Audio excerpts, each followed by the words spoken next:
열왕기상 6장 8장 62절부터 9장 14절 말씀입니다.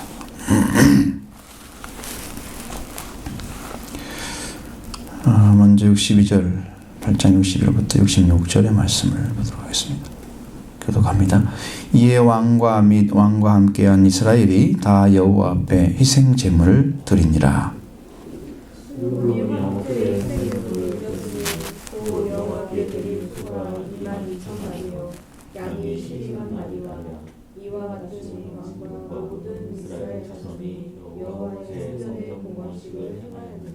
그날에 왕이 여호와의 성전 앞들 가운데를 거룩히 구별하고 거기서 번제와 소제와 감사의 제물의 기름을 드렸으니 이는 여호와의 앞 놋제단이 작으므로 번제물과 소제물과 화목제의 기름을 다 용납할 수 없음이라.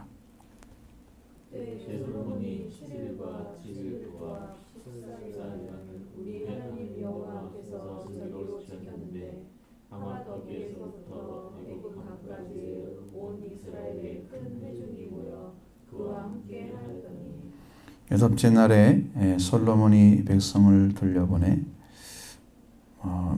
백성이 왕을 위하여 축복하고 자기 장막으로 돌아가는데 여호와께서 그의 종 다윗과 그의 백성 이스라엘에게 베푸신 모든 은혜로 말미암아 기뻐하며 마음에 즐거워하였더라. 아멘. 자, 솔로몬 왕이 이제 백성이 이제 기도가 맞춰졌습니다. 희생제를 바쳤습니다. 희생 제물 자체도 원래는 이 희생 제물 자체는 자신을 드리는 것과 동일한 의미를 가지고 있어요. 근데 여기는 화목제의 희생 제물을 드렸다 그렇게 써 있습니다. 그러니까 희생은 화목제를 드리는 것은 예수님이 성경에서 여러 번 나오는데 화목제물로 오셨다 그렇게 말씀하시고 계신데 그게 보면 속죄제물로 들어있어요 전부. 근데 우리나라 말은 왜 화목제물로 바꿔놨는지 잘 모르겠어요. 속죄제물로 그렇게 표현되어 있습니다. 이게 희생제물을 바쳤다고 하는 것은 자기를 부정하는 것을 말하는 것입니다.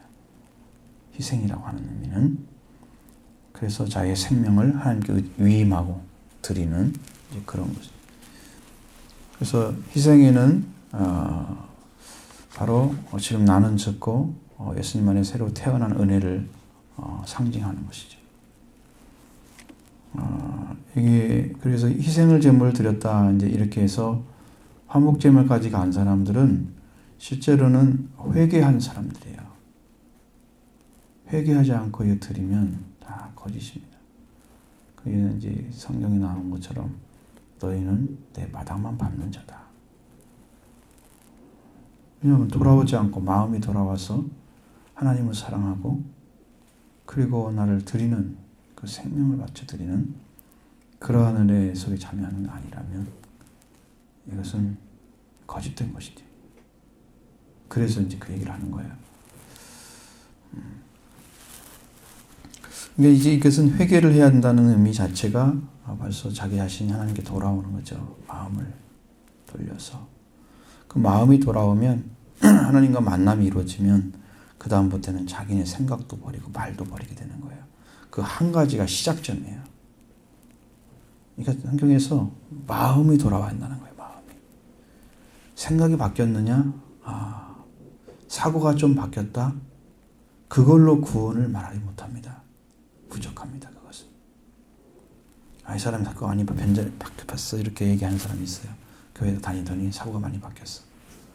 근데 마음이 완전히 돌아와야 우리의 삶의 초점이 바꿔지는 것이죠.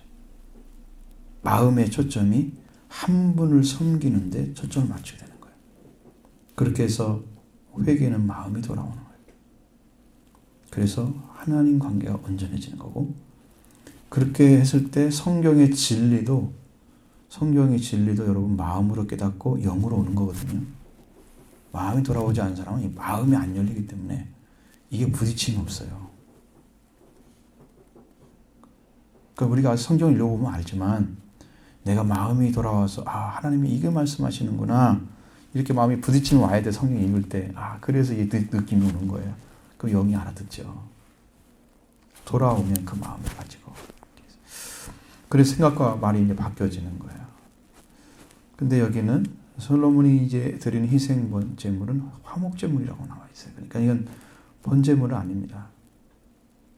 근데 화목제물도 엄청나게 드렸잖아. 22,000마리.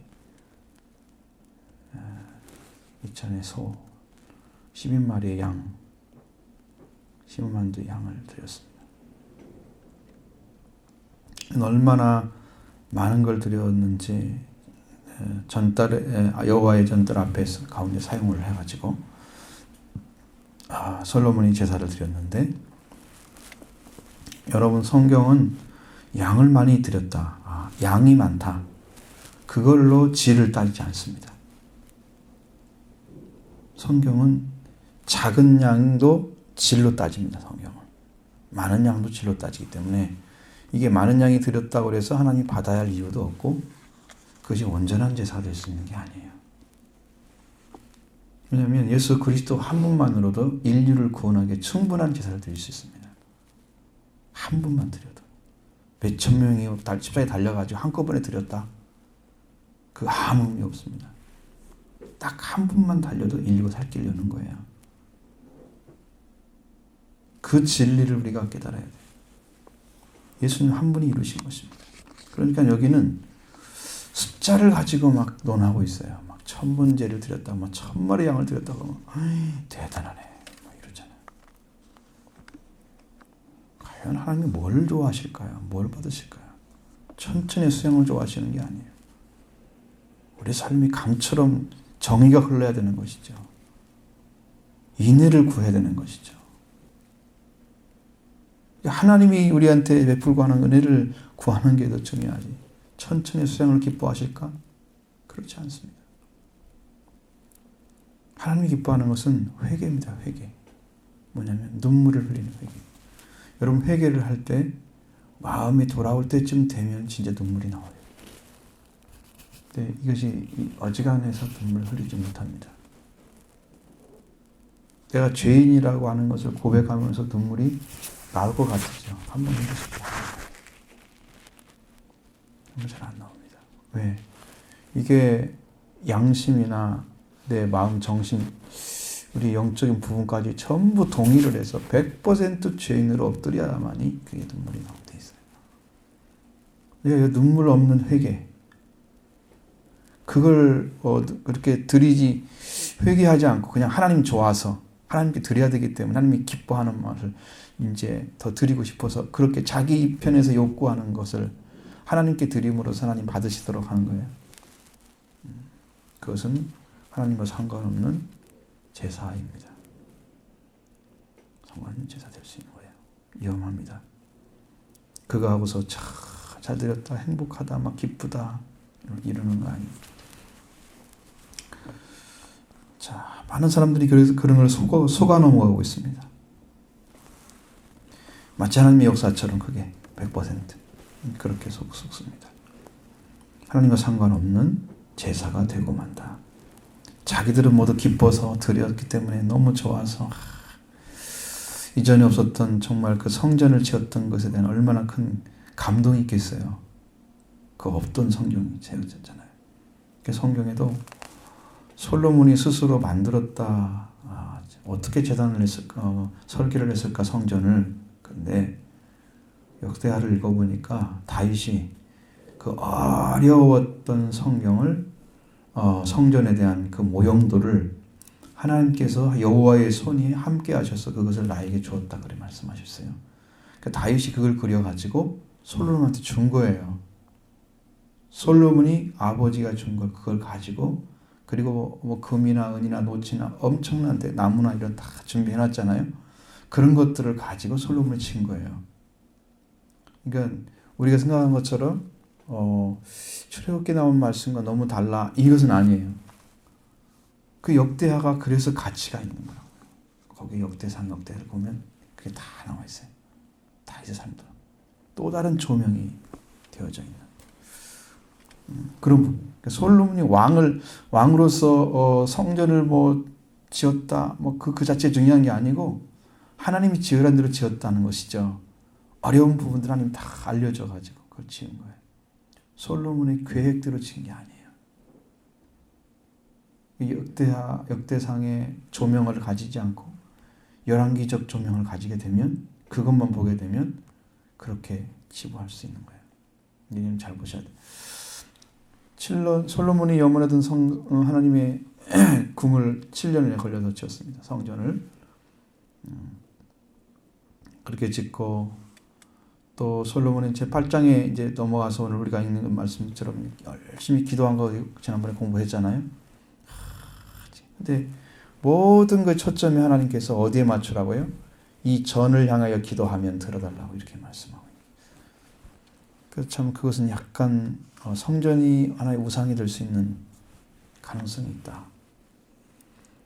이제 하나님의 성전을 그렇게 말하면 참 굉장히 나쁜 거죠. 그 잘못 생각할 수 있는 부분이죠. 하나님 성전을 귀하고 존귀하게. 근데 성경은 두 가지를 다 가지고 있습니다. 속성을. 성전에 대한 속성을 두 가지를 다 가지고 있기 때문에 여러분이 성전을 업신여기거나 하나님과 관계가 없는 그냥 인간의 건조한 그런 물로 만들면 절대 안 됩니다. 요즘 이번에 나와요. 이 다음에. 그러니까 여러분 충분히 이해할 수 있어요. 그 부분은. 그럼에도 불구하고 하나님은 그것을 귀하게 여기는 게 아니고 그 말씀과 어떤 관계에 사느냐를 더 초점을 맞추고 있는 거예요. 나중에 보면 뭐 느보단이나 애고방 니보나 아니면 뭐 느부갓네살 왕 이런 분들이 쳐들어와 가지고 여호와의 전능 있는 것들을 막 다 가져갑니다. 근데 하나님은 거기 사람들 때리지도 않고 아무 일도 안 해요. 왜냐하면 여기 이 왕들이 잘못했기 때문에 하나님이 그들을 붙여준 거예요. 회개하라고. 잘못한 삶을 살았기 때문에 여호와께 악을 범하거나 범죄를 하거나 성경에 표현이 이렇게 되어 있어요. 악을 범했다. 범죄를 했다. 여로보암의 길로 갔다. 그러면서 죄를 지적해주고 그 다음에 그렇기 때문에 이 사람을 보냈다. 라고 이야기를 해줍니다. 그러니까 하나님의 성전도 막 회파를 시키는 거예요. 와서 불태우고는. 하나님 그거 아무 말도 안 하세요. 하나님이 정말로 그게 하나님의 집이고 영원히 지켜야 할 그 처소라고 하면 불지는 사람 그냥 놔두면 안 되죠. 그러면 살아계신 하나님이 아니잖아요. 자기가 계실 성전도 안 지키시는 하나님. 그렇게 되잖아요. 그게 절대시하지 않고 있다는 걸 알아야 돼요. 이게 두 가지 다 있습니다. 아주 참 존귀하게 보시는 것도 있고 그렇지 않은 것도 있어요. 두 가지가 다 있기 때문에 이걸 잘 봐야 돼요. 그러니까 솔로몬이 보는 시각은 내가 이렇게 해서 하나님께 봉헌해 드렸기 때문에 하나님께서는 이렇게 우리를 받으시고 이렇게 해주십시오라고. 그러면서 하나님과 관계가 다 온전하게 이루어진 것처럼 생각하는 거죠. 그래서 번제물이 없는 거예요. 자기를 부정하는 회개가 없는 것이죠. 지금 받은 것으로 족하고 감사하고 넘치는 거예요. 거기서 이제 나중에 문제가 생기면 이 문제를 해결할 수 있는 길이 없어요. 그래서 자기 지혜를 의지하고 자기 생각을 의지해서 하나님 말씀을 거부합니다. 그러면서 솔로몬 왕국이 무너지기 시작합니다. 그런 걸 보셔야 돼요. 그 한 가지 문제입니다. 그 다음에 9장 넘어가 보겠습니다. 1절로 3절. 솔로몬이 여호와의 성전과 왕궁 건축하기를 마치며 자기가 이루기를 원하던 모든 것을 마친 때에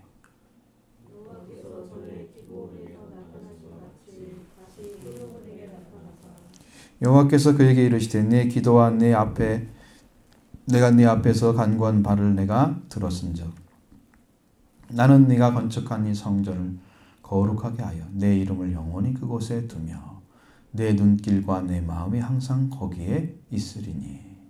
아멘. 자, 이렇게 하나님께서 주신 말씀은 솔로몬의 지은 여호와의 전 성전이죠. 그리고 왕궁,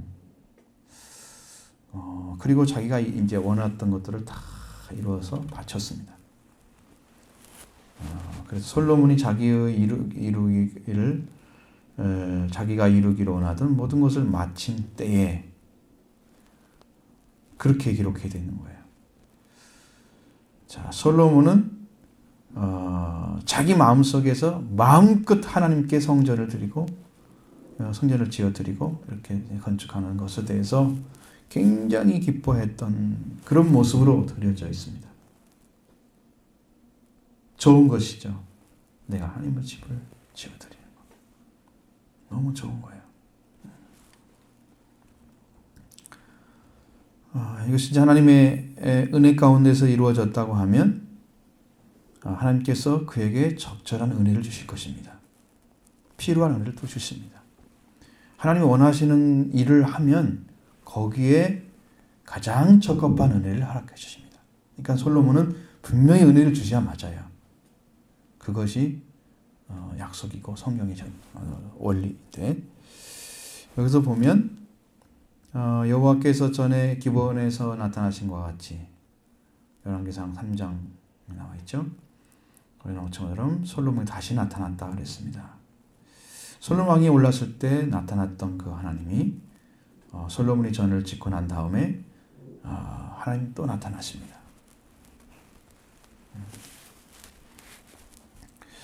이걸 보면서 뭘 보냐면 하나님이 솔로몬이 드리고자 하는 중심은 받으시는 분인 것을 보여줍니다. 거짓이 아니라는 거죠. 그것은 하나님께서는 무엇을 줄까 하고 솔로몬이 찾아오신 거예요. 하나님께서 우리의 마음속에 합당한 생활을 이루어지고 그렇게 되면 우리가 많이 부족할지라도 하나님 일방적인 사랑이 항상 임하여 오잖아요. 왜? 우리가 신뢰하는 만큼 주십니다. 신뢰하는 만큼 하나님을 향해 간 만큼 줍니다. 간 만큼 주세요. 꼭 그렇게 약속이 돼 있어요.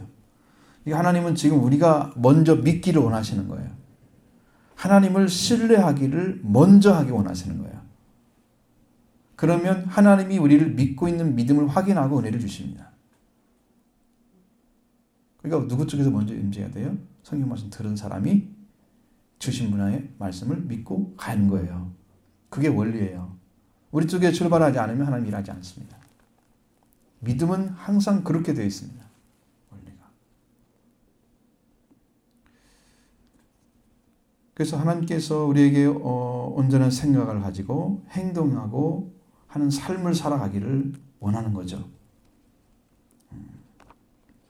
우리가 죄 가운데 있는 거, 제가 아무리 생각해봐도 많은 분들이 저의 삶부터 성해서 무슨 교만하고 죄 가운데 있는 삶을 살아가고 있더라고요.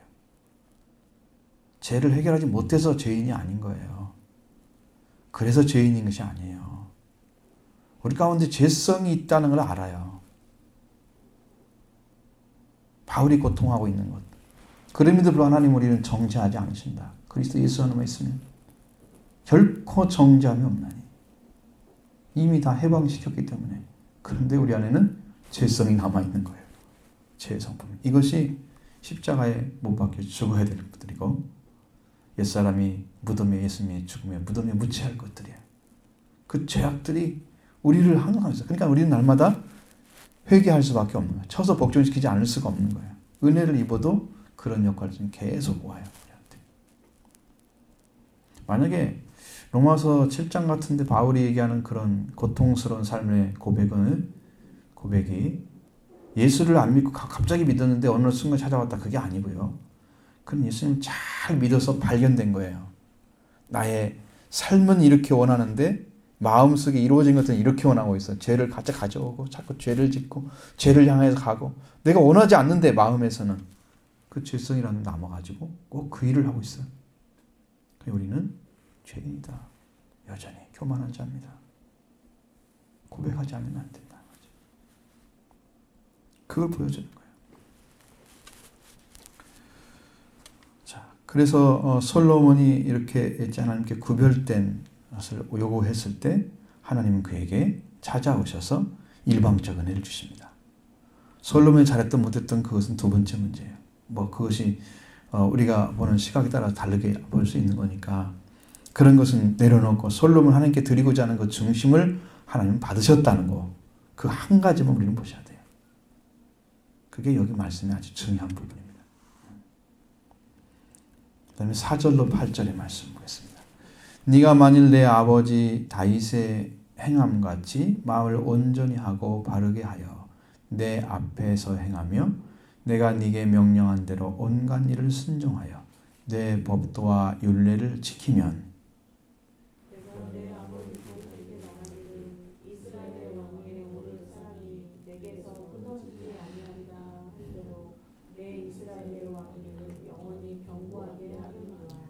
만일 너희나 너희의 자손이 아주 돌아서서 나를 따르지 아니하며 내가 너희 앞에 둔 나의 계명과 법도를 지키지 아니하고 가서 다른 신을 섬겨 그것을 경배하면 내가 이스라엘을 내가 그들에게 주는 땅에 떠나는 것이요 내가 거룩하게 구별한 이 성전이라도 내 앞에서 던져버리니 이스라엘은 모든 민족 가운데에서 속닥거리와 이야기거리가 될 것이며 이 성전이 높을지라도 지나가는 자마다 놀라며 비웃어 이르되 여호와께서 무슨 까닭으로 이 땅에 이 성전을 이같이 행하셨는가 하면 아멘. 말씀도 보시면 자 하나님께서 이렇게 구분해서 그를 찾아오셨습니다. 성별이죠. 성별하신 거죠. 그러면 거기에 대한 합당한 은혜를 입어야 되겠죠. 그래서 하나님께서 일방적인 그 은혜를 베푸시는 것이죠. 그러니까 이것은 인간이 어떤 공로를 줬기 때문에 어떤 공로 때문에 하나님께서 그를 불쌍히 여기고 귀히 여기고 그렇지 않아요. 중심에 하나님을 경외하는 심령을 찾은 사람들, 다른 사람은 몰라줘도 하나님은 알고 계신다. 그 믿음을 가지고 그걸 찾은 사람들은 일방적으로 하나님을 향해서 나가요. 계속해서 궁유를 베풀고 자비를 베풀고 고넬료 삶을 보시면 돼요. 하나님께 기도하고 계속 나가요. 그걸 하나님이 보시는 거잖아요. 그걸 보시는 거예요. 우리가 은혜를 입고 하나님과 관계 안에 들어가서 그 삶의 기쁨과 그 행복을 찾아서 나가면 하나님은 그걸 보시고 구원의 길을 열어주신다고. 길을 열어주세요. 그걸 보신다니까. 우리가 하나님 향해 나가는 그것을 하나님은 다 알고 계시는데 확인할 때까지 기다리시는 거예요. 정말로 믿고 있는지 안 믿고 있는지. 1년 지나니까 바뀌고 2년 지나니까 더 바뀌고 이러면 아니고 1년 지나니까 더 가까워지고 더 깊어지고 2년 지나니까 더 하나님을 사랑하는 마음이 커지고 점점 더 깊어지는 쪽으로 가고 있는 사람들을 바라보고 있는 거예요. 하나님은. 그걸 찾아보고 있어요. 그러니까 인간의 공적은 아니에요. 그런데 하나님을 찾고자 하는 자에게 가시는 거예요. 하나님께 드리고자 하는 자에게 가시는 거예요. 정신을. 그러니까 이 불쌍히 여김은 하나님의 원래 성품이야. 인애와 자비는 하나님의 성품이에요. 그렇게 덮기를 원하세요. 지금도. 그러나 그것을 잊기를 원하는 자한테 가는 거죠. 긍휼하심을 원하는 자에게 긍휼을 베푸시고 그 성령에는 받을 만한 자에게 주신다고. 그런 중심을 갖고 긍휼히 여긴 자 긍휼히 여긴 받는다고 예수 말씀하시죠. 긍휼히 여기는 심령이 있어야 긍휼함을 받아요. 실제로 그렇게 되어 있어요. 영적으로도. 우리의 심령이 그렇게 되어야 됩니다. 자, 이렇게 하나님 안에 들어가면 이 사람은 뭘 해야 되냐? 성별받은 자 삶을 살아야 돼요. 하나님께 구분한 삶이 있어요. 하나님 안에. 하나님의 은혜 가운데 하나님께 우리를 구분해 주신 그 사랑을 가지고 하나님의 백성으로서 살아야 돼요. 어느 날 언제 내가 어디서 갔다 이렇게 오는데 하나님 그렇게 말씀하시는데 요한계시록에 보면 나라와 제사장이란 말이 몇 번 나오거든요. 예수님의 피를 통해서 우리를 나라와 제사장으로 삼으시는 아버지 감사한다. 그런 성경이 나와 있어요. 요한계시록 1장에 나와 있고. 근데 나라가 뭘까 이 생각을 하나님께 주시는데 갑자기 여러분 하나님 나라에 들어갔다 나라가 뭔가. 그러니까 지금 여러분 안에 하나님의 나라가 왔는지, 여러분이 하나님의 나라인지, 그것을 측정하는 거예요. 그러니까 하나님의 나라라고 하는 것은 하나님의 통치권이 미치는 곳이 하나님 나라예요. 그럼 내 가정과 내 삶이 하나님의 통치권 안에 들어와 있으면 내가 나라 안에 들어와 있는 거죠. 나의 삶은. 그런데 내가 나라가 되면 나는 뭘까? 그게 나중에 뭐라고 깨달음을 주냐면 하나님의 보좌가 온 사람들이래요. 나라와 제사장이라는 말이. 그리고 우리가 다 제사장이더라고요. 왜냐하면 예수님의 피를 통해서 씻음 주신 사람은 다 제사장이에요. 이미 다 주셨거든요. 이것을. 우리가 확신하지 않기 때문에 그럼 모르고 있는 거지. 하나님이 안 주신 게 아니고 우리가 받은 확증하지 못하기 때문에. 여러분이 그걸 내가 언제 받았어? 난 모르겠어. 그거 안 믿고 있기 때문에 주님이 확증을 못 주시는 거예요. 이미 이루어 주셨는데 구원 받으라고. 나는 예수를 믿고 있잖아요. 그럼 믿으면 이미 준 건데 내가 확신을 않는 거예요. 확신을. 나에게 문제가 있는 거죠. 이미 줬는데. 그러면서 나라가 된 사람은 하나님의 보좌가 임하신 사람이다. 그 말씀도 깨닫게 해주시는. 그리고 예수님의 보혈이 흐르고 있는 사람들. 그 사람이 제사장이 됩니다. 피가 있어야 다른 사람 죄를 사할 수가 있습니다.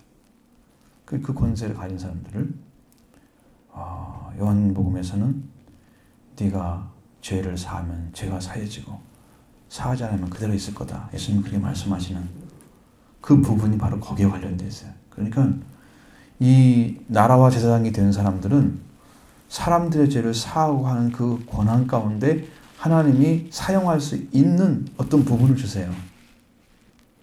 굉장한 권한입니다. 이건. 여러분에게 천국문을 여는 열쇠를 주신다고 말씀드렸잖아요. 열쇠. 그 열쇠를 가지고 있는 사람들이에요. 열쇠 가진 사람들이. 그걸 가르쳐주는 거예요. 그리고 여기서도 하나님께 성별을 받은 백성이야. 지금 내 하나님의 통치권 안에 들어와 있어요. 그러면 하나님의 통치권 안에 들어와 있는 사람들은 하나님의 통치하심에 따라가는 백성이 되는 거죠. 그러니까 하나님께서 원하시는 삶을 살아가는데 초점이 맞춰져 있어요. 말씀을 따라 살아가는 거예요. 그런 의무가 와 있습니다. 우리한테 주어져 있어요. 그러니까 나는 그것을 생각하지 않고 자각하지 않고 내 방법대로 살면은 하나님의 백성에서 끊어지는 거예요. 그 핏줄에서 끊어지는 거예요. 성경에 핏줄에서 끊어진단 말이 몇 번 나오죠. 그걸 자아하지 않고 내 하나님의 백성이라고 하는 것, 나를 통치하시는 왕이 계신다. 백성이니까 그 왕을 인정하고 따라가는 삶을 여러분이 열정 살아줘야 된다는 거죠. 그것은 백성의 의무예요.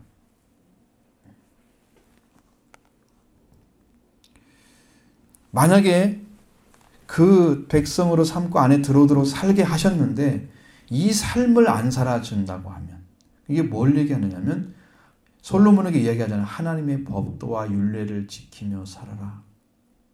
쭉 얘기하죠. 하나님께서 이전에 말씀하신 말씀에 따라서 살아가라고 이야기하고 있습니다. 그거 살지 않으면 문제가 생기죠. 그 백성 안에 이미 하나님이 포함시켜놨는데 통치권에 들어왔는데 내가 지금 그러면 하나님의 인도하심 따라 살아갈 수 있는 백성의 자리에 지금 세워져 있습니다. 왕으로 하나님 통치하시는 통치권이 미쳐 있습니다. 우리한테. 자, 그러니까 그 사람은 하나님을 의지하고 하나님의 말씀에 따라 살아가는 의무가 주어진 거다. 그래야 지킬 수가 있어요. 예를 들면 여러분이 에덴 동산도 지키려고 하면 뭐라고 해요? 하나님이 따먹지 말라는 나무를 금단의 열매를 안 먹어야 되죠. 그게 자기를 지키는 거고 에덴 동산을 지키는 거예요. 그러면 여러분의 삶을 지키는 거고 하나님 나라를 지키는 것이 뭐예요? 말씀을 따르는 거예요. 그럼 다 잃어버려요. 둘 다 잃어버려요. 하나님 나라도 떠나가고 나도 하나님 백성이 살 수가 없어. 이 두 가지를 다 잃어버리는.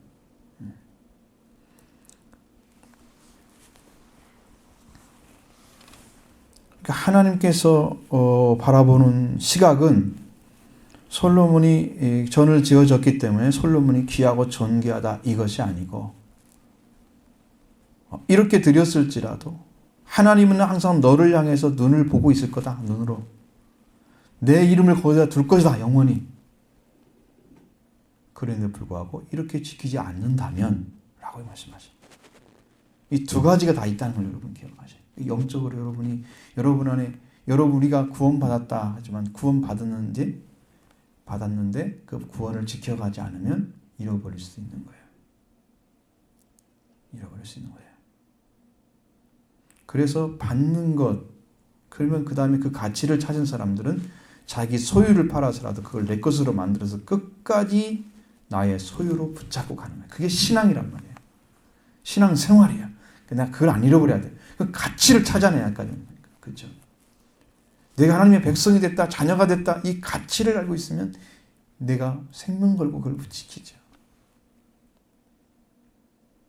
그 자각이 없는 것은 심각한 거예요. 몰지각 말씀드렸잖아요, 지난주에. 우매한 자. 그 백성이라도 하나님의 전을 지어준 자일지라도 하나님의 계명과 법도를 지키지 않으면 거룩하게 구별한 전을 내 앞에서 던져버리겠다라고 말씀하시는 하나님을 바라봐야 된다는 거죠. 하나님께 뭘 했다고 우리가 하나님 나는 꼭 줘야 돼요. 그렇게 하는 것이 아니에요. 그 자리를 지키기 위해서, 그러니까 100% 싸움은 어디냐면 우리가 말씀을 지키느냐 못 지키느냐의 싸움이에요. 그 믿음과 관련되어 있습니다. 절대 신뢰하고 우리가 믿음을 지켜가면 그 가운데 함께 하셔서 우리의 믿음을 더 견고하게 세워줄 것입니다.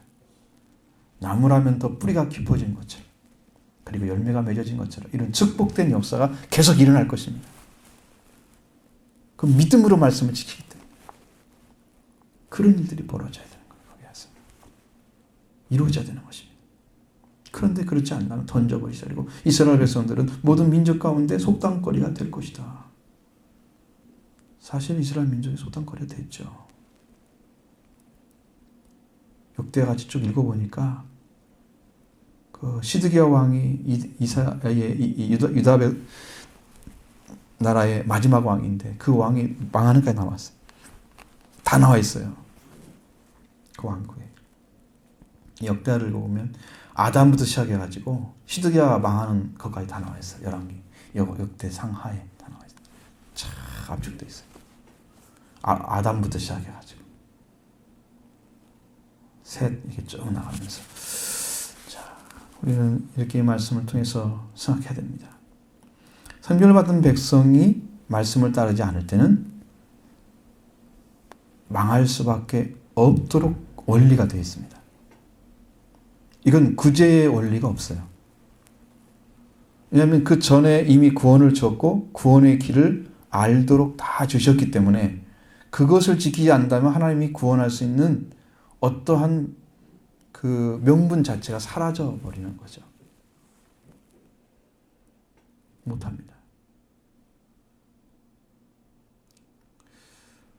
그래서 성별받은 백성, 하나님이 선택했다는 백성들이 망하면 그 전도 버림받고 땅도 버림받고 백성도 버림받는,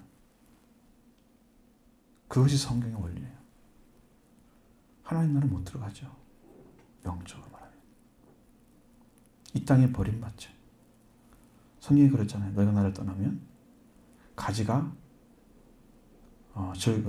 나무에서 잘라진 것처럼 사람들이 막 주워다가 부풀 때 보면 안다 그러잖아요. 한몫이 되잖아요. 그와 똑같은 거예요.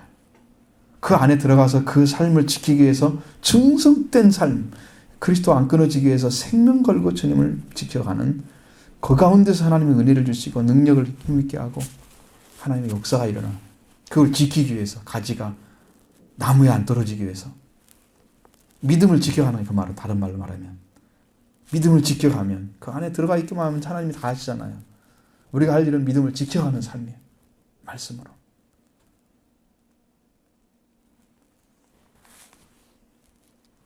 바로 이 문제가 바로 그거예요. 그러니까 성별하셨다. 하나님께서 구별했다. 그럼 영원하다. 이런 성경은 없다는 거죠. 이단에서 가르치는 그런 말씀은 없어요. 하나님의 선택한 백성일지라도, 하나님의 영광이 가득 짙은 성전일지라도 버리겠다. 그 말씀하시죠. 그게 성경의 원리인 걸 잘 기억하셔야 돼요. 분명히 하나님은 그걸 안 받았다고 말씀하지 않으세요. 내가 받았다. 내 이름을 거기에 두겠다. 내가 거기를 눈을 항상 뜨고 바라보겠다 말씀하죠. 그건 약속의 말씀이 또 있으니까 우리 하나님 안 받은 게 아니죠. 그런데 불구하고 하나님의 법도와 규례를 지켜서 행하지 않으면 그것도 버린다는 거예요.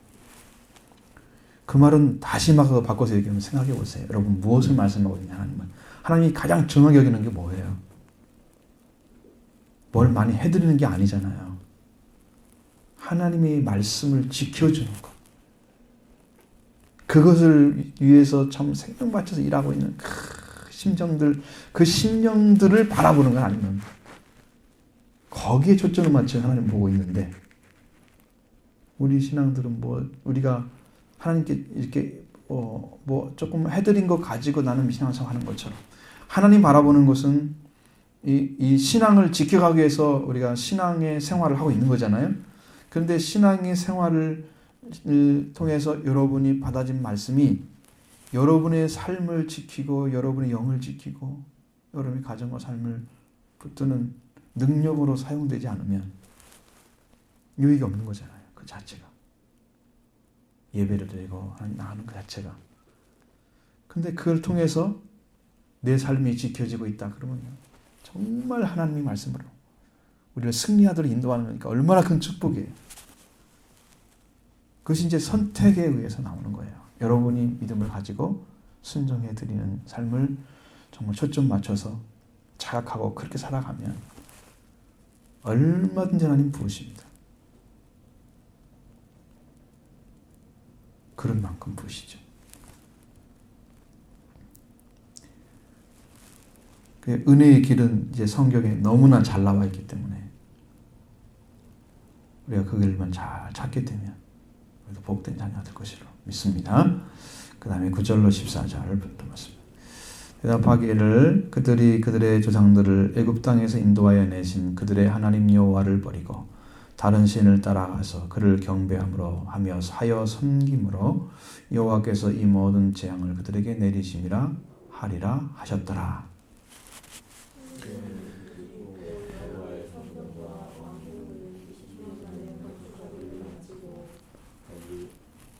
갈릴리 땅에 성읍 20곳을 히람에게 주었으니 이는 두로왕 히람이 솔로몬에게 그 온갖 소원대로 백향목과 잣나무와 금을 제공하였습니다.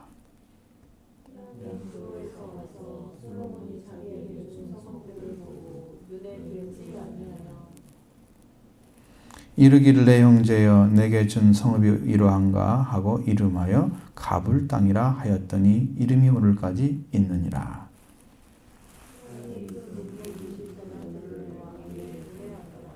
아멘. 자, 여기 보시면 선별받은 땅도 하나님께서 참 다른 신을 섬기면 땅의 주인이 문제인 거예요. 땅을 지금 우리가 이제 약속의 땅으로 받았습니다. 그럼 그 땅을 거룩하게 지켜야 돼요. 거룩하게. 왜냐하면 그걸 주신 분이 거룩하기 때문이에요. 여러분도 어떤 집을 이사 갈 때 주인이 다른 사람이 주인이라면 주인이 원하는 대로 쓰기를 바라잖아요. 어떤 걸 요구하는 사람도 있잖아요. 꼭 이렇게만 써주세요. 우리 동생도 친구들 와서 집을 이사를 갔는데 주인 욕구가 너무 강한 거예요. 그냥 전혀 상태 안 나고 그냥 깨끗하게 쓰기만 바라요. 그 사람 요구인데 어떻게 어느 건 수용을 해야 하잖아요. 자기 집 아니니까. 그죠? 마음대로 쓸 수 없죠. 이거 주인이 요구를 따라가야 돼요. 그러니까 하나님께 주신 하나님이 그 땅을 주셨기 때문에 약속을 주시고 아브라함 약속해 주셨기 때문에 하나님의 요구에 따라서 땅을 사용해야 돼요. 주인이 거룩하니까 사는 사람도 거룩해야 돼. 구분된 삶을 살아야 돼.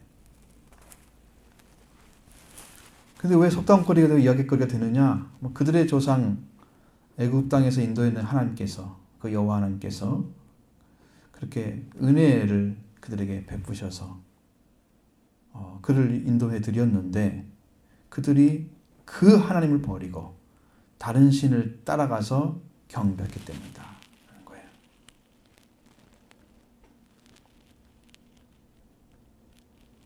그래서 망했다는 거죠. 그렇게 해서 경고, 비판도 받고 조소거리가 되는 그런 것을 말씀하시는 거예요. 이스라엘 민족이 사실 그랬습니다. 느부갓네살을 사람을 잡아가는 모습을 쭉 보니까 그걸 잡아가면서 나중에 예루살렘 성을 무너뜨리더라고요. 성전을 먼저 불태우고 성을 무너뜨리고 온갖 집들, 귀인들이 살았던 그 집들도 다 불태워버립니다. 그리고 쓸만한 사람들은 다 데리고 갑니다. 그리고 가장 천한 사람만 남겨놓습니다. 거기에 아주 쓸모없는 사람들만. 왜냐하면 다스리기 쉽게 하려고. 똑똑한 사람은 다 이쪽으로 갔으니까, 바벨론으로 갔으니까 말하는 사람이 별로 없겠잖아요. 다스리기 아주 편하게 하려고 그렇게 하는 거예요. 그 모습이 기록되어 있습니다. 자, 그렇게 하면서 참 하나님을 버리는 백성들도 버림받는다. 그러니까 그 하나님을 두려워한다는 걸 이방인도 알게 하기 위해서 그렇게 한 건데, 이방인들이 그거 보고 돌아오겠어요? 망하는 것 보고? 예수를 믿고 집안이 망했다, 이런 말 듣고 사람들이 예수를 믿을까요? 여러분 깡통증 읽어봤잖아요. 한꺼번에 6명 아들 하나, 딸 5 죽은 거 봤잖아요. 그러면 여러분 그런 말 듣고 빈 사람들이 아이고 예수 믿더니 망했네, 다른 신도 했나 보네, 이렇게 생각하지. 응? 아 예수 믿더니 그냥 망하면서 다시 다 죽었네, 축복받았네, 이렇게 얘기하는 사람이 있어요? 근데 어떻게 이겨내요 이것을요?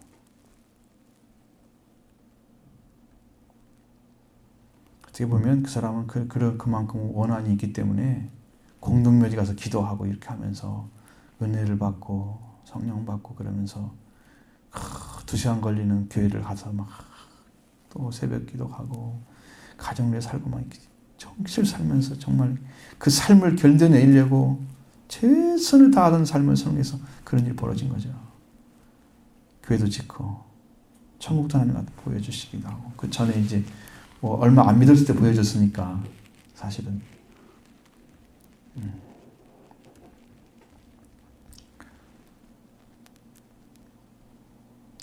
이스라엘 민족의 마음을 보면서 하나님을 두려워하는 사람들은 별로 없을 것 같고, 이스라엘 백성이 승승장구하면서 홍해를 건너서 여리고성을 무너뜨리고 왔을 때 그때는 기생라합이라는 사람들이 두려워했잖아요. 그 땅들이 얼마나 두려워했는지 몰라요. 그 기브온 사람들이 찾아와가지고 우리가 멀리서 왔다고 속이잖아요. 왜? 그래야 겨우 우리를 좀 받아줄지 모르니까. 거짓말이지만 그 나중에 여호수아가 맹세를 해버리니까, 하나님께 한번 맹세한 것은 못 거두거든요. 그래서 기브온 사람 받고 나중에 보니까 가까이 있는 거예요. 왜 그랬냐 그러니까 우리가 죽지 않으려고 하나님 백성이 되기 위해서 왔다. 하나님이 그 백성들을 일했습니다. 기브온 백성들을 위해서.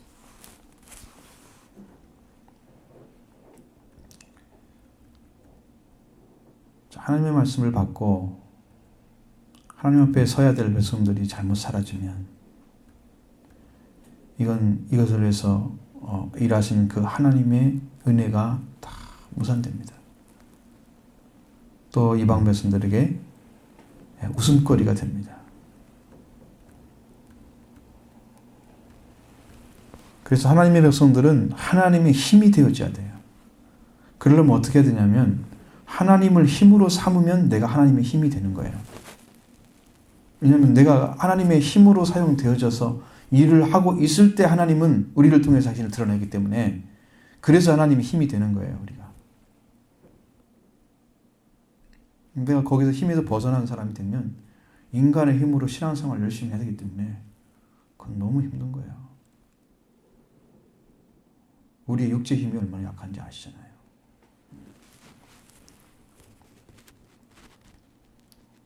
이스라엘 백성들이 하나님을 의지하게만 될 때, 그때만이 하나님의 힘과 권위가 그 가운데 서요. 우리 교회도 이제 그 일을 하나님 하실 것입니다. 자, 솔로몬 왕이 이제 성전을 건축하는데 7년이 걸렸죠. 왕궁 건축에 13년이 걸렸습니다. 솔로몬의 통치 기간이 40년인데 절반은 성전과 왕궁 짓는데 소비했어요. 그 건축한 노동 물자와 소비한 물자 노동력은 대단했을 것입니다. 나중에 솔로몬 왕이 끝나고 이제 르호보암이 왕이 되었잖아요. 솔로몬의 아들이. 그래서 솔로몬을 섬겼던 신하들이 다 쫓아오잖아요. 원로원들이 와가지고 우리를 좀 노동 좀 하지 않고 좀 편하게 좀 살게 해달라고 요청합니다. 근데 그들은 그 말을 듣고 이 르호보암의 친구들을 데리고 와요. 내가 3일 만에 얘기해 주겠다. 그렇게 하고 솔로몬의 친구들을 르호보암의 친구들을 데리고 와가지고 자기 친구들과 상의합니다. 신하들. 너희는 네 아버지보다 더 강하게 해라. 그렇게 하지 말고 내 새끼손가락이 아버지의 허리보다 굵다. 응? 내가 셋째 찍으로 정갈째 찍으로 이렇게 너희를 더 고통스럽게 할 거다. 그렇게 하니까 그 사람들이 원로원들이 마음을 접잖아요. 나중에 그 사람들이 여로보암을 다 따라가 버려갖고 열나라가 나눠져 버리는. 근데 그 성경을 쭉 읽어보면 뒤에 가면 이것은 하나님께로 나왔다. 그렇게 써 있습니다. 하나님이 나눌 목적을 가지고 있는 거죠. 하나님을 떠난 백성들에게 많은 걸 줄수록 하나님은 더 착착 잘라가시죠. 더 좋지 않은 것으로. 그러니까 얼마나 백성들에게 노동력과 세금을 징수했고 그 기술 같은 걸 다 가져다가 그걸 또 쓰고 이방인 데려와서 또 그 기술을 사용해서 또 만들어 놓고 이런 일을 해야만 되는. 솔로몬이 진짜 영화로우려면 하나님의 성전은 그렇게 짓고 솔로몬이 다윗의 궁을 히람이 지어줬잖아요. 그러니까 도로왕. 그러면 그 왕궁은 어떻게 하고 솔로몬의 왕궁만 그렇죠. 13년 동안 지어가지고 다른 사람이 와서 봤을 때 그 휘황찬란함에 다 뒤로 넘어져 갔습니다. 자기 궁전은 조금 초라하고 부족해도 하나님의 전을 아름답게 보였어야 되는 그걸 잃어버렸어요. 지나갔습니다.